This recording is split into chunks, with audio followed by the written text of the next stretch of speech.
Alors Serge Valin, vous êtes responsable technique au centre de sauvetage d'Yverdon. Alors on met à l'eau aujourd'hui le nouveau bateau de sauvetage du Verdon. Est-ce que vous pouvez nous parler un petit peu de ce bateau et du besoin qu'il y avait de remplacer l'ancien, je crois? Oui, alors tout à fait. On met à l'eau aujourd'hui notre nouveau bateau, notre nouvel bateau d'intervention. Ça fait déjà quelques années que notre ancien bateau arrivait gentiment en fin de vie. Il avait 23 ans de loyaux services d'intervention, de nombreuses interventions sur le lac. Et puis effectivement qu'on sentait le besoin de retrouver un nouveau bateau d'intervention. C'est pour ça qu'en 2012, on a créé une commission technique ad hoc pour justement rechercher un constructeur et un bateau pour le remplacer.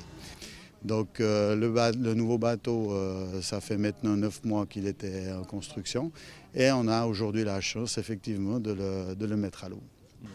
Alors quel constructeur vous avez choisi et pourquoi? Alors le constructeur, c'est un constructeur tessinois qui est représentant des bateaux Ocean Master. C'est à la base des bateaux en polyester, mais par rapport au cahier des charges qui avait été établi et tout ça, on n'arrivait pas tout à fait à trouver la coque qu'on avait besoin pour y mettre l'entier du bateau comme on le voulait. Alors ils nous ont proposé de le construire en aluminium où effectivement à ce moment-là on peut plus facilement changer un tout petit peu la forme, les dimensions et puis ainsi de suite. C'est pour ça qu'on est parti sur une coque aluminium. Monsieur Vogue, bonjour, vous êtes le constructeur de ce bateau. C'est la première fois que vous réalisez un bateau de sauvetage? Non, on a fait plusieurs. On s'appuyait avant sur des coques américaines. On a fait très bonnes expériences avec. C'était des coques anti-balles et un GFK. Le problème avec la fibre de verre, c'est qu'on est limité à certaines formes. Parce que ce qui coûte dans la construction navale, c'est bien la forme, le négatif. Et dès que chaque groupe de police ou sauvetage, ils ont des raisons, des mesures spéciales, souvent dérivant aux places où ils garent le bateau, c'est important de pouvoir construire des bateaux dans des mesures qui sont adaptées. Et là, avec l'aluminium, on a une bonne possibilité de faire tout ça, de satisfaire toutes les mesures. Le bateau, il faut qu'il navigue exceptionnellement bien. Donc la sûreté, la performance du bateau, ça vient en premier. Et on a essayé au mieux d'intégrer toutes les nécessités du client. Donc c'est des bateaux construits 100% custom.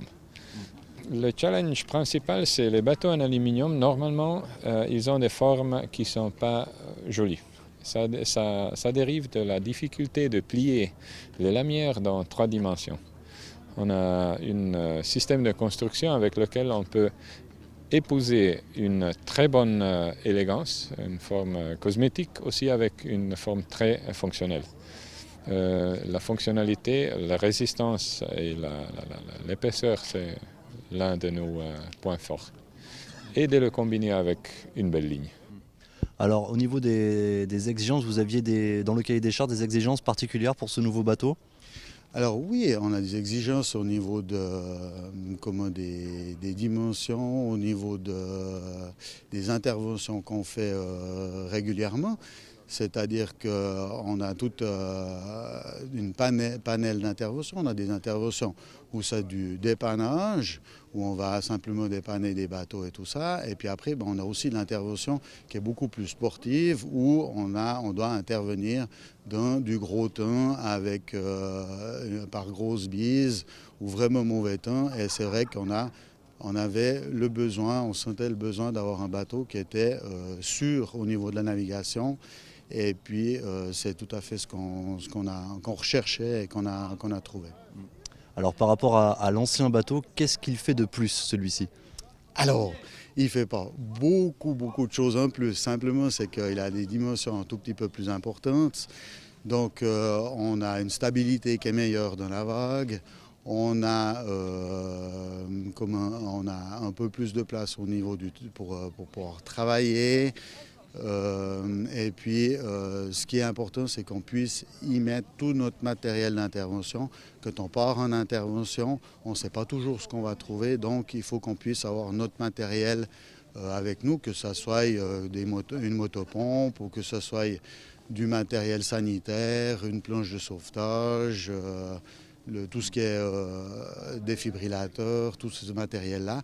Et c'est vrai qu'il fallait qu'on puisse pouvoir avoir un bateau qui correspondait pour pouvoir prendre tout notre matériel avec. Donc plus grand, plus de rangement. Et au niveau de la puissance, est-ce qu'il est plus puissant que l'ancien bateau? Alors non, pas vraiment. Il est effectivement, au niveau de la motorisation, c'est toujours une double motorisation. Au niveau de la puissance, effectivement, on a quelque chose de plus. On a 2 fois 300 chevaux au lieu de 2 fois 250 chevaux qu'on avait avant. Simplement, c'est que c'était pas pour aller plus vite ou gagner de la vitesse, c'était simplement pour pas perdre trop de vitesse par rapport à l'ancienne unité. Donc là, on a un bateau qui a un gabarit un peu plus important, un peu plus lourd, et puis en augmentant un petit peu la puissance, on atteint les mêmes vitesses qu'on avait actuellement avec l'ancien bateau.